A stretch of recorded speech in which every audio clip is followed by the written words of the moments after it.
On a rainy night, a mysterious woman walks through the streets, clutching her newborn baby. As some strange men search for her, the mysterious woman stops to rest, sheltering herself from the rain. Another woman appears and asks her what she's doing. The mysterious woman tells her to go home, but instead, she asks the woman to watch her baby for a moment while she goes to get some milk. The woman stays with the baby as the mother disappears into the night, and in the distance, mysterious explosions light up the sky. 18 years later, that child has grown into a young man named Lu Shu. He's visiting a festival with his half-sister, Lu Xiaoyu, who asks him to buy her some sweets. Lu Shu, however, reminds her that they're there to buy some clothes and that they can't waste money irresponsibly, especially since they need to save up for her school fees. Despite his initial reluctance, he gives into her pressure and buys her some sweets. As they stroll through the festival, Lu Shu overhears people talking about various incidents involving humans performing supernatural feats. It strikes him as odd that these rumors are becoming more and more common. The siblings then decide to watch a street magician's show where the performer manipulates fire. Lu Shu, unable to see due to the crowd, pushes his way to the front. Suddenly, he's caught off guard by the flames, and for a few seconds, time seems to freeze around him. A mysterious magic emanating from an amulet his mother left him envelopes him. Not fully understanding what just happened, Lu Shu continues watching the show, wondering whether the fire was a trick or real magic. After the performance, the two siblings sneak backstage, hoping to learn a few tricks from the magician. To their shock, they witness a group of mysterious individuals shoot the magician with a tranquilizer dart. The mysterious men spot Lu Shu and Xiaoyu, and the two try to play it off by saying they were just looking for the bathroom. The men respond that the circus was operating illegally, which is why they were taking the magician for questioning. Neither side fully believes the other's story, but they part ways without conflict. As the siblings try to leave, they are confronted by Ji Wei, a mysterious man who asks them what happened inside the tent. However, they brush him off and walk away, with Lu Shu suspecting that the magician had real powers and that the men weren't legitimate authorities. Back at home, Lu Shu and Xiaoyu discuss the state of the world and the possibility of special individuals with supernatural abilities. Xiaoyu teases him,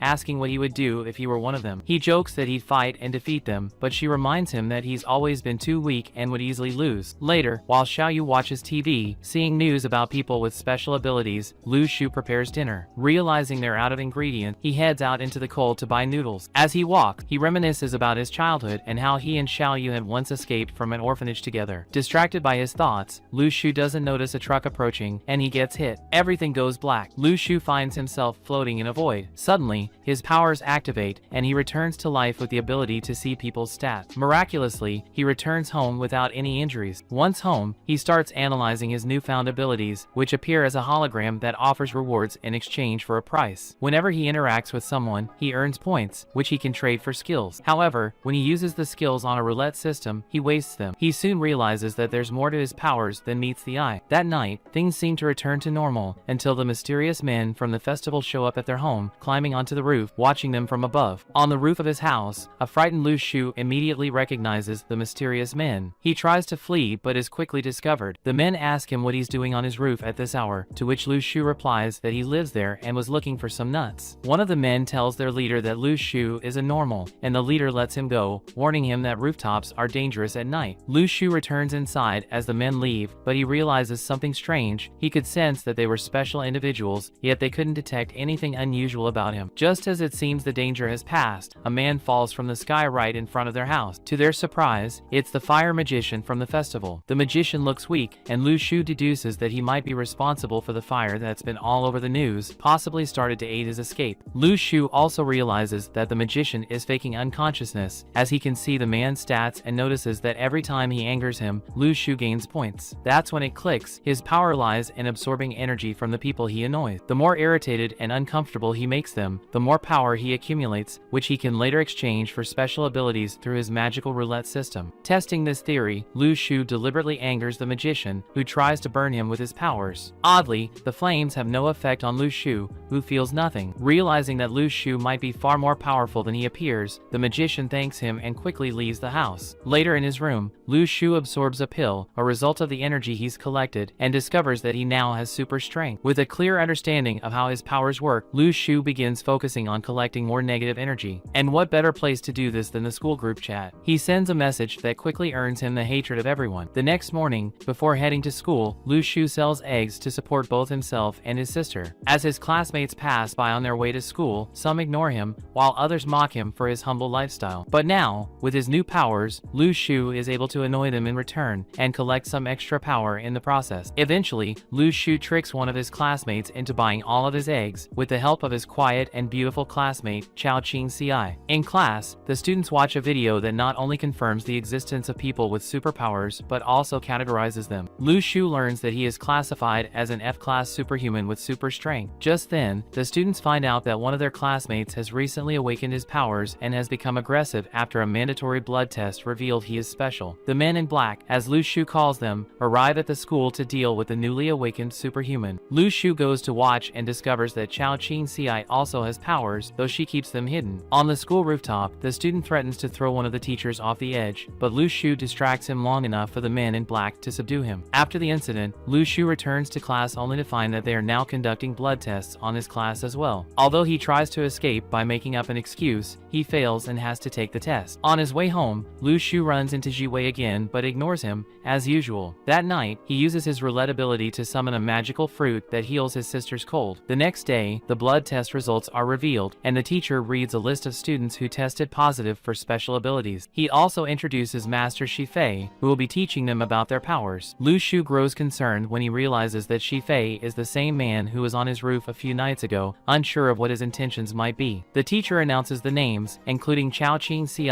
and, much to everyone's surprise, Lu Shu. Meanwhile, in another part of the world, a mysterious man battles two superpowered individuals in a desolate wasteland, easily defeating them with little effort. The next day, as the Men in Black settle into the school, a new student with special abilities joins Lu Shu's class. His name is Jiang Shui, and he ends up sitting next to our protagonist. Ever since Lu Shu discovered that his powers are fueled by annoying others, he's become a bit of a troublemaker, which has made him unpopular with his classmates. But the new guy doesn't know this yet. At night, the special students attend classes in the school auditorium where Shifei explains the nature of their powers. It turns out their abilities come from a mysterious element known as NAK. This element has always existed in small amounts, but recently it's been saturating the planet, causing the rise of superhuman. Additionally, those with special abilities can cultivate NAK, which will allow them to level up their powers. When NAK in its liquid form comes into contact with the blood of a special person, it turns black. The darker the color, the more powerful the person is, and Lu Shu's NAK test turned out to be the lightest in color, indicating he's the weakest among the students. The class representative, who enjoys mocking Lu Shu, tests as the strongest student. This gives him an excuse to bully Lu Shu, laughing at his weak results. Jiang Shui asks Lu Shu if this doesn't bother him, but Lu Shu brushes it off, making fun of the class rep in return and absorbing his negative energy. At home, Lu Shu realizes that the reason his test results were so low is because he had eaten a purification fruit earlier, which cleansed his energy. This calms him, as he worries about what the Men in Black would do if they knew the true extent of his powers. He also discovers that while the purification fruit is no longer available in the lottery, it is still in the shop, meaning he can purchase it if needed. Additionally, the removal of the fruit from the lottery opens up space for new items. Lu Shu tests his luck again and manages to summon not only several plates of stinky tofu but also a scroll that grants powers to Lu Xiaoyu. Back in his room, he summons a magical knife, adding it to his growing arsenal of abilities. The next day at school, rumors circulate that some superpowered individuals are organizing themselves to commit crimes. The class rep suggests that the school should form a hero team to combat this threat. Despite his weak reputation, they even invite Lu Shu to join, but he mocks the idea. That night, in the special class, Shifei introduces the students to spiritual stones, which will help them cultivate more magic and increase their power. However, when Lu Shu tries to use one at home, he discovers that his power is too raw for the stone to channel. Now he's unsure how he'll explain this to Shifei. The following day, on his way to school, Lu Shu runs into his elderly neighbor who is practicing swordsmanship. The old man offers to train him, but Lu Shu declines and continues with his day. At school, Lu Shu learns more about the spiritual stones, showing off his super strength in front of his classmates. He also makes some inquiries about the organization Shifei is a part of. That night, a group of mysterious men visit his elderly neighbor, and Lu Shu realizes the old man is far more than he appears. The next day, Lu Shu decides to improve his abilities and asks the old man where he learned swordsmanship. The elderly neighbor responds that swordsmanship isn't the only thing he knows. He's skilled in many areas, and he's willing to teach. Lu Shu agrees, but in reality, he's more interested in finding a tutor for his sister so he can continue his work uninterrupted. At school, many students are alarmed by the increasing number of superhumans using their powers for evil. But Lu Shu has something else on his mind. He's busy collecting negative energy from his elderly neighbor without even being in his presence. He also discovers that among all the special students, Chao Qing Ci stands out as the best. Her skill with the spiritual stones makes her the most powerful among the cultivators. Back at home, Lu Shu finds his his sister, Lu Xiaoyu, and the elderly neighbor arguing about math. The old man gets frustrated, generating negative energy, which means more power for Lu Xu. He realizes that his sister can also generate negative energy, but he's the one absorbing it. This works out perfectly, especially since Lu Xiaoyu has a natural talent for making everyone around her angry. Once the tutoring session with Lu Xiaoyu is over, the old man proceeds to teach Lu Xu swordsmanship. Lu Xu comments that all this training isn't necessary now that he has super strength, but the old man explains that swordsmanship and power go beyond raw strength. To demonstrate, he absorbs energy from some birds and turns a simple sheet of paper into a sharp blade. This motivates Lu Xu to take his training more seriously, and over time, he becomes quite skilled. During a break, the two have a conversation, and the old man gives him the Uncle Ben speech, telling him that as he grows more powerful, he'll have more responsibilities. He asks Lu Xu how powerful he wants to become. Lu Xu responds that he's not sure, as he doesn't want responsibilities or to take care of anyone other than his sister. He explains that since they were kids, it's always been them against the world, and he doesn't plan on changing that. The old man understands Lu Xu's point of view and leaves him be, but not before asking him for a favor. The next day, while at school, Lu Xu senses a strange presence and rushes home, where he finds a mysterious man dressed in white talking to the old man, trying to recruit him to his cause, just like the man in black had tried nights earlier. The man in white seems like a better person, but Lu Xu remains unconvinced, sensing something suspicious about him. Later that night, both Lu Xu and Lu Xiaoyu level up once again. Lu Xu becomes invulnerable, while Lu Xiaoyu gains the ability to create constructs from the spirits of dead animals, almost like ghostly figures made of black energy. However, she can only summon one at a time. The two head to a slaughterhouse, and back home, Lu Xiaoyu summons the spirit of a pig. Lu Xu tests if he can kill it again, and he successfully does so using his special knife. That evening, the siblings watch the news, where a group of superhumans are causing chaos and fighting with the authorities. Lu Xu decides to go check it out. Lu Xiaoyu insists on going too, and although Lu Xu initially refuses, she convinces him by promising not to interfere. Together, they head to the city bridge, where a squad of men in black, led by Shi Fei, is battling a group of superhumans and their intimidating leader. The men in black engage in battle against the criminals, but while the villains lack formal training, they make up for it with sheer power, proving to be a greater challenge than expected. Lu Xu and his sister,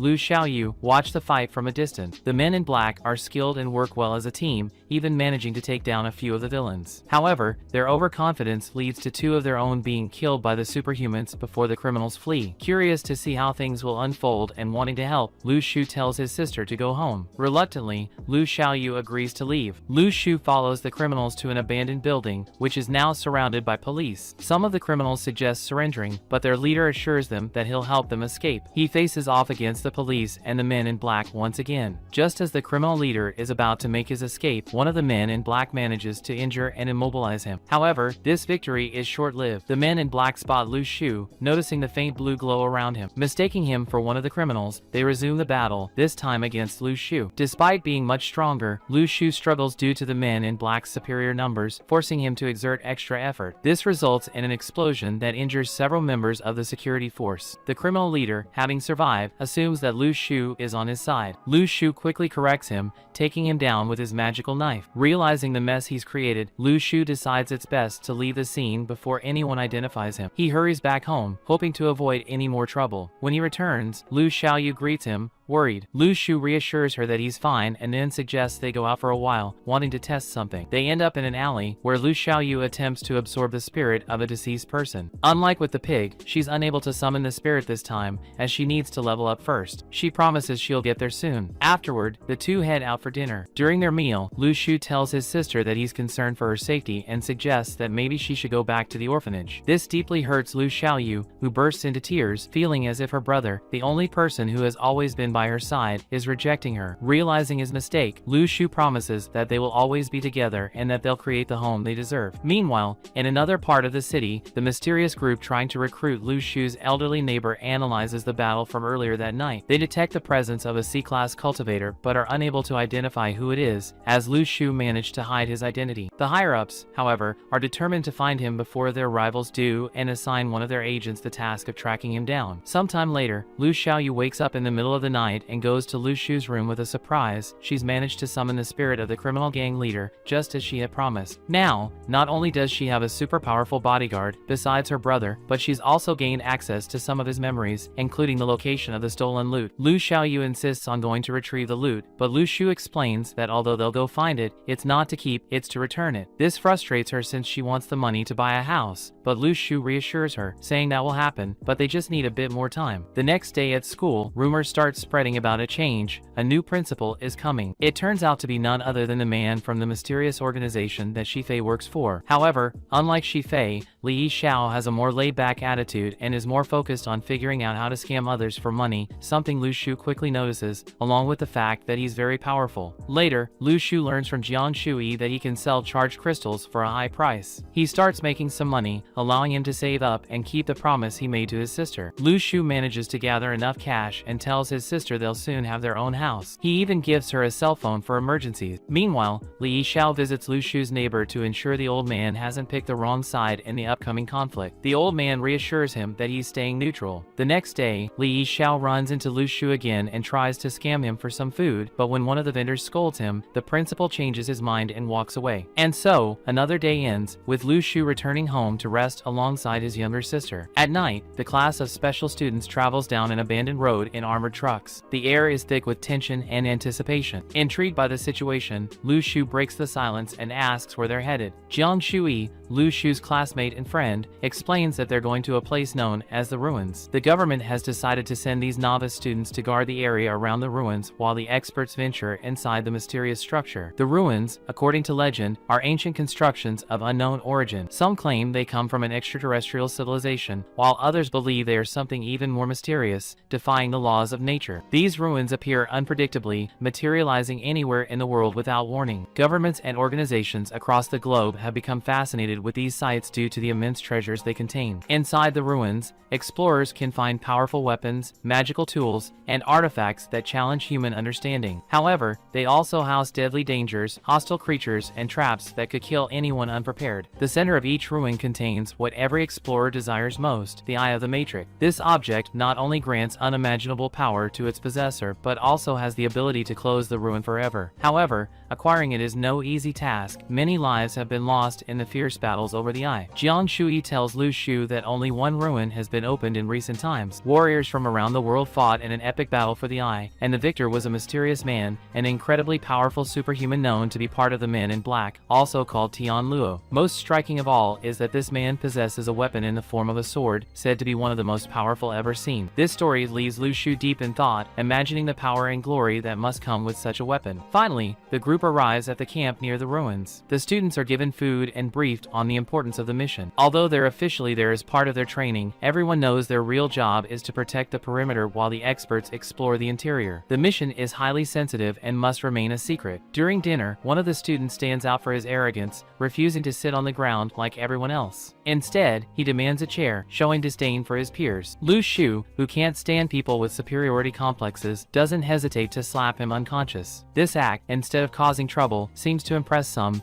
including Shifei, a superior who had already noticed the student's unpleasant attitude. That night, the group meditates and cultivates energy, a common practice among the special students. However, Lu Shu's cultivation method is different from the others. His system relies on negative energy, meaning he has to annoy or irritate someone to make progress. Seizing the opportunity, Lu Shu decides to pester the class delegate, gathering the negative energy he needs. The next morning, Lu Shu is surprised to find that, instead of being punished for his slap, he's treated to some perks. He's given an extra portion of food, and they even offer him the much requested chair, but he declines, choosing to sit on the ground with his friends. This only boosts his confidence and that of his peers. Lu Shu also feels more powerful, having reached a new level in his cultivation. The camp's peace is shattered when a dense fog begins to rise from the ruins, quickly covering the area. Seeing the danger, Shifei orders everyone to flee immediately. However, for many students, including Lu Shu, it's too late. The thick, mysterious fog envelopes them, separating them from their companions and transporting them to a completely different environment. Lu Shu wakes up on a mountain, disoriented and alone. Before he can react, a monstrous creature resembling a zombie attacks him, hurling an axe. Thanks to his abilities and quick reflexes, Lu Shu decapitates the zombie and defeats it. As he surveys his surroundings, he realizes he's been transported inside the ruin. Now surrounded by a horde of zombies, he must fight to survive. The creatures relentlessly chase him, forcing him to defend himself himself as he searches for a way out. Along the way, Lu Shu finds some of his classmates who are also being attacked by the zombies. Without hesitation, he joins the battle, beheading the creatures and saving his friends. Although his primary concern is finding those he hasn't seen yet, the group decides that their best option is to stick together and wait for the ruin to close, as venturing out alone would be extremely dangerous. But Lu Shu isn't willing to sit idle. After assessing the situation, he decides his best course of action is to keep exploring the ruin in search of answers and to help any more companions who might need it. Before leaving, he gives his weapon to his friends and explains the best way to defeat the skeletons attacking them, giving them a chance to survive in his absence. Inside the ruins, our protagonist, Lu Shu, fights tirelessly, facing endless hordes of undead that seem to appear from all directions. Every step he takes plunges him deeper into uncertainty, as he has no idea where he's heading. Though his skills and abilities keep him alive, he knows that if he doesn't find an exit or at least a clue soon, he might be trapped in the ruins forever. The fear of dying there only fuels his determination to find the Eye of the Matrix, the only artifact that could seal the ruins and guarantee his survival. As he moves forward, Lu Shu notices a strange trail, a line of vultures circling in the sky, as if drawn to something specific. Intrigued, he follows them until he stumbles upon the lifeless body of one of his classmates. It's not just anyone, it's the student who, during dinner at camp, had demanded a chair instead of sitting on the ground like everyone else. Seeing the body, Lu Shu feels a mix of compassion and cold indifference. He knows there's nothing he can do for him, but the sight reminds him of how fragile life is in this place. Determined not to meet the same fate, Lu Shu promises himself that he won't die here and will find the Eye of the Matrix to make it out alive. With this goal in mind, Lu Shu starts running, leaving the body behind and plunging even further into the vast, hostile expanse of the ruin, where nothing seems to make sense. After a while, something in the sky catches his eye, a red light shining in the distance. Thinking it might be an enemy, he prepares to attack, but soon realizes it's not what he expected. The light isn't from an enemy, but from a flare fired by another student. This event puzzles Lu Shu. Why would someone fire a flare in such a dangerous place? Moreover, the flare gun used wasn't just any weapon, it was a high-tech, state-of-the-art device, far too advanced for a regular student. This raises Lu Shu's suspicions. Maybe not everyone at the camp was who they claimed to be. It doesn't take long for him to uncover the truth. The blonde boy who fired the flare isn't just an ordinary student, he's a member of an elite group, a mysterious organization whose primary goal is to capture the Eye of the Matrix at any cost. For this group, the students and their mission are merely a front. Lu Shu quickly realizes he's dealing with a spy, and knowing how dangerous he can be, he decides to play his own game. Pretending to be the class delegate, Lu Shu tricks the blonde boy into thinking he's much weaker than he really is, a strategy to divert suspicion and lower the spy's expectations. The blonde, eager to complete his mission, suggests that Lu Shu should go find his classmates. However, instead of doing that, Lu Shu insists on following him, which irritates the spy. Throughout their journey together, Lu Shu seizes every opportunity to annoy the blonde, using his cultivation method that relies on negative energy. The more frustrated the spy becomes, the stronger Lu Shu gets, as he absorbs the energy to increase his power. Tension between the two rises until, after days of battling zombies and going without food, the spy finally reaches his breaking point. In a fit of rage, the blonde attacks Lu Shu, revealing himself to be a much more dangerous warrior than Lu Shu had anticipated. However, in a fierce fight, Lu Shu manages to defend himself and ultimately kills the spy in self-defense. Staring at the lifeless body, Lu Shu realizes he had been up against someone far more skilled than he expected, leaving him with a bitter feeling of having been underestimated. As vultures begin to circle once again, this time drawn to the spy's body, Lu Shu vows not to let the ruins become his grave. He thinks of his sister, whom he has promised to return to, and this gives him the strength to keep going. There's no time for rest or regret, there's still much to do. Later, Lu Shu arrives in a wooded area within the ruin, where he finds a tree bearing apples. Hungry and exhausted, he decides to take a few to recover. However, in doing so, he angers some squirrels that, surprisingly, seem to have human-like intelligence. The little creatures don't take kindly to anyone stealing their precious apples and react aggressively. Though Lu Shu manages to escape from the squirrels, the incident serves as a reminder of just how unpredictable and dangerous these ruins can be. Shortly after, Lu Shu encounters a pack of wolves, forcing him to flee at top speed. He runs for a long time until he finally manages to lose the animals, but the chase leaves him utterly exhausted. During his escape, he stumbles upon a group of students who had been previously attacked, the same ones he had thrown an axe at during the zombie fight. These students are gravely injured and starving, shocked to see that Lu Shu appears unharmed and even has food. Desperate to survive, the group sees Lu Shu as a strong and capable figure and offers him leadership of the group. However, Lu Shu isn't interested in taking on that responsibility. Despite their pleas, he refuses to share his food or weapons, which creates resentment among the students. This hatred, far from bothering him,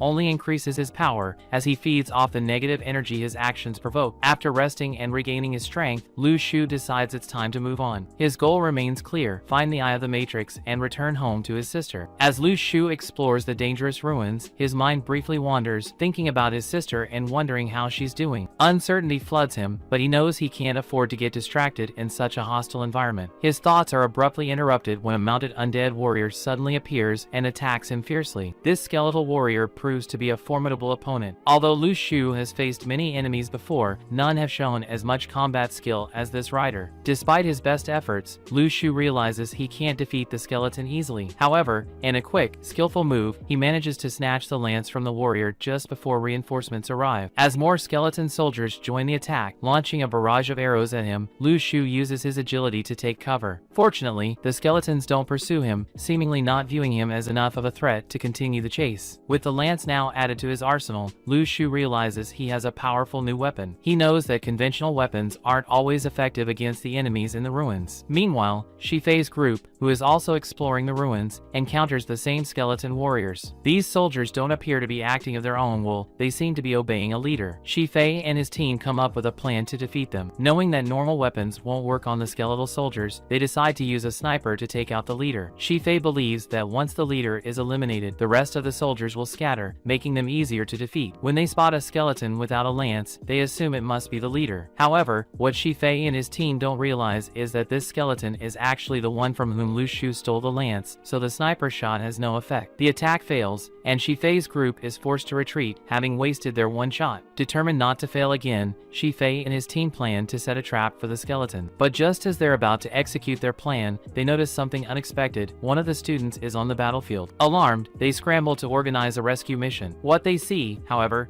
leaves them completely shocked. The student in the midst of the battle is none other than Lu Shu, and to their amazement, they see him single-handedly taking on an entire battalion of skeleton soldiers. The men in black, also known as Tian Luo, watch in disbelief. Despite being outnumbered, Lu Shu shows extraordinary skill and strength, defeating each skeleton with unmatched precision. The other students watching are equally impressed, with some recognizing him immediately. They mention that he had only recently awakened his abilities, which would explain his remarkable performance in the battle. Meanwhile, the skeleton soldiers, though defeated, refuse to give up and frantically search for the enemy who has been causing them so much trouble. Lu Shu, for his part, has hidden himself strategically in the trees, using the opportunity to recharge his energy. He knows he needs to be at full strength if he wants to survive. After a brief rest, Lu Shu continues his journey through the desolate wasteland. However, it doesn't take long for him to realize he's walked into a trap. The skeleton warriors have surrounded him, forming a circle. Despite the odds being against him, Lu Shu doesn't back down. Armed with the stolen lance and his growing power, Lu Shu confidently confronts the skeletons. He not only defeats the common soldiers, but also takes down the leader, securing another hard-earned victory. With his enemies vanquished, Lu Shu takes a moment to meditate, recharging his energy and leveling up once again. His connection to negative energy makes him stronger with each encounter, and he feels that he's getting closer to finding the Eye of the Matrix, his only ticket out of these ruins. Meanwhile, the men in black, who have been following the trail of bodies Lu Shu has left behind, start showing a special interest in him. They're no longer as concerned with finding the Eye of the Matrix. Now, they're more intrigued by this mysterious young man who has proven to be an unstoppable force within the ruins. Unaware that he's being watched, Lu Shu continues exploring without rest. Suddenly, the Tian Luo group senses the presence of more skeleton soldiers approaching. They prepare to ambush the new enemies, but before they can act, an overpowered Lu Shu bursts onto the scene. With little effort, he takes on the skeleton soldiers and defeats them with stunning ease, leaving the men in black watching from the shadows utterly astonished. After his crushing victory, Lu Shu steps forward and introduces himself to the men in black. Lu Shu reunites with the group of survivors, who enthusiastically congratulate him on his impressive combat skills. Everyone is amazed by the prowess he displayed while defeating numerous enemies in the ruins. However, Lu Shu, knowing he needs to accumulate negative energy to gain more power, quickly changes his attitude.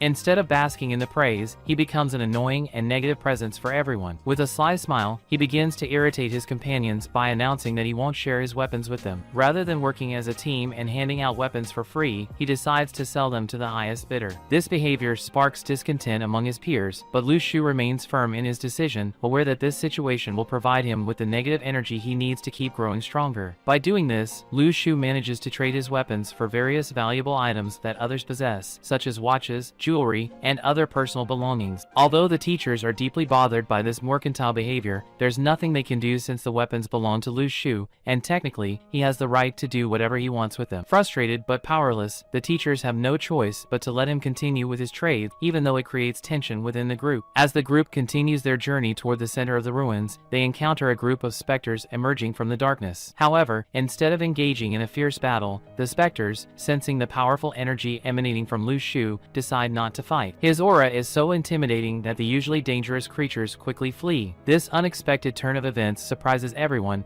as they had expected a confrontation, but it also makes their advance toward the center of the ruins easier. Finally, the group reaches the heart of the ruin, where they find a gigantic hole in the ground. This pit seems to descend into the unknown depths of the ruin, and though everyone is eager to explore what lies beyond, they decide to wait. Before venturing further, they meet up with the other groups of survivors who have also arrived at the center. During this moment of rest and reunion, Lu Shu takes the opportunity to sell more weapons to those who don't have any. His little shop becomes the center of attention, and many students approach him, eager to get something that might help them survive the dangerous ruins. At this gathering, Lu Shu also hears rumors about another student who has greatly stood out in the fight against the enemies of the ruins. Her name is Chao Qing Ci, a girl who has shown herself to be extremely talented and brave in combat. Unlike Lu Shu, Chao Qing Ci doesn't bother selling her extra weapons. Instead, she gives them away to her companions, earning the respect and admiration of everyone. This selfless gesture contrasts sharply with Lu Shu's more self-interested attitude, causing some students to look at him with disdain. During this time,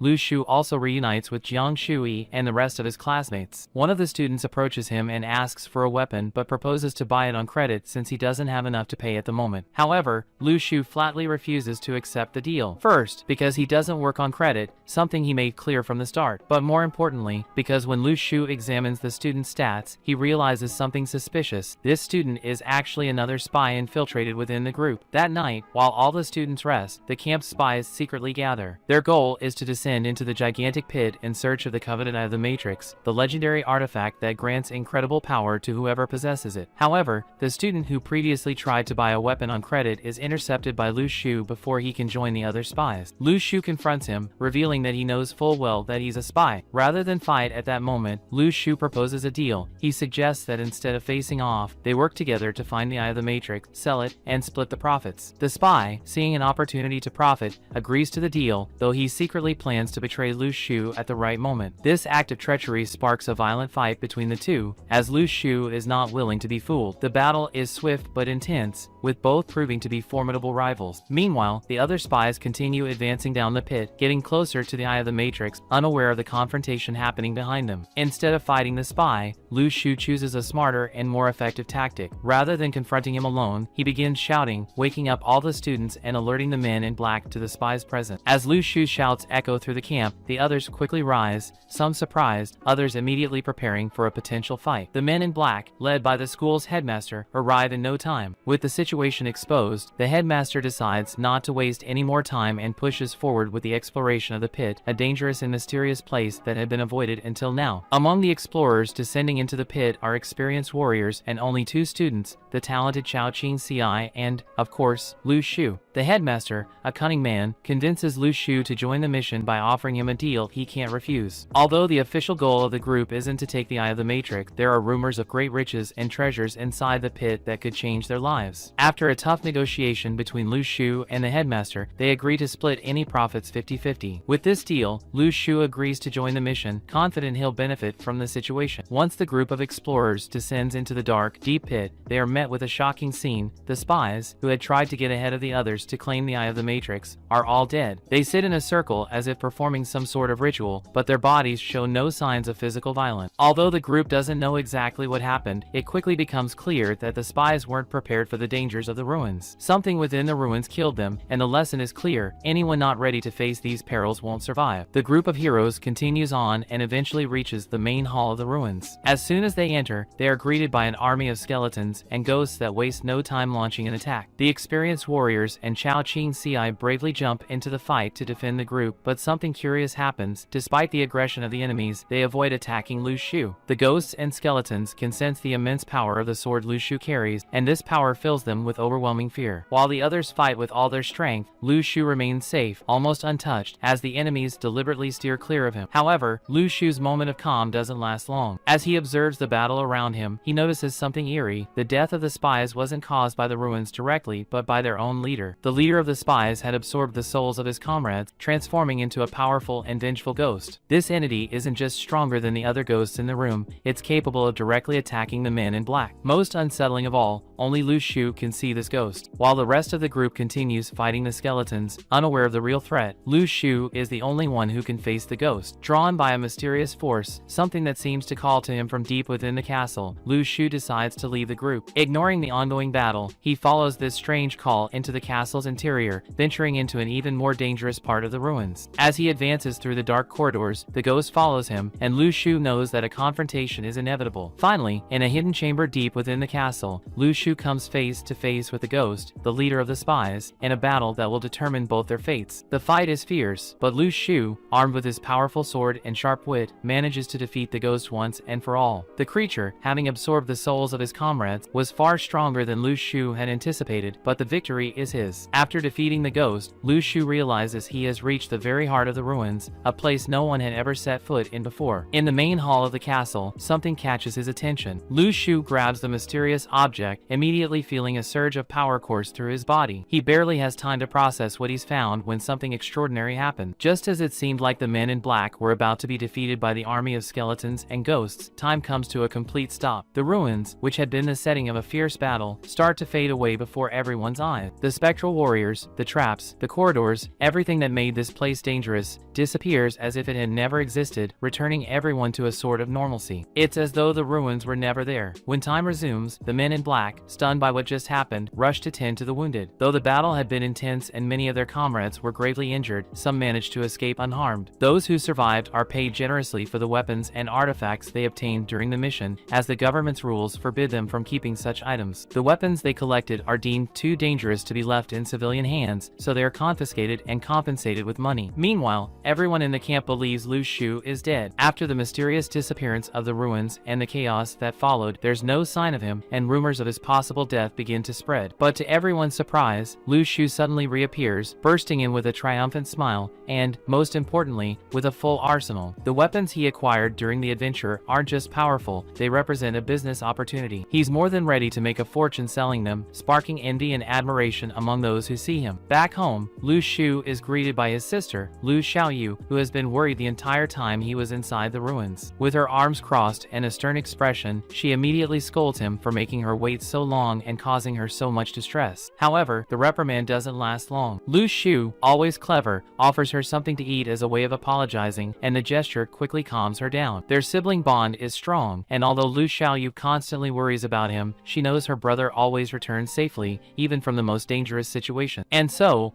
life returns to normal for both of them, or at least, it appears to. Each resumes their routine. Lu Shu tests his new abilities, which have evolved thanks to his connection with the object he found, which turns out to be the Eye of the Matrix. No one knows that he possesses this powerful artifact, not even the men in black, who are still searching for clues about its whereabouts. Lu Shu's abilities have reached a new level, and he secretly hones them, knowing that this power could give him the edge in future battles. On the other hand, the men in black, now back at their base, prepare for the inevitable war on the horizon. The disappearance of the ruins and the strange pause in time have made them certain that something much bigger is coming. Their leader, along with the rest of the high command, begins planning, aware that when the conflict erupts, every person, every being with special abilities, will have to choose a side. It will be a fight for power, and those with artifacts like the Eye of the Matrix will play a crucial role in the outcome. Meanwhile, Lu Shu remains silent. Although the world around him continues to turn, he knows he holds an object coveted by many, an artifact that could change the course of events. With the promise of greater challenges on the horizon, Lu Shu prepares himself, aware that his decisions and his ability to wield the power of the Eye of the Matrix will be key to what lies ahead. The calm following his return is only temporary, a brief lull before the storm. Lu Shu, Lu Xiaoyu, and the men in black all stand on the brink of a larger conflict, where abilities, alliances, and accumulated power will determine the future of everyone. So, there you have it,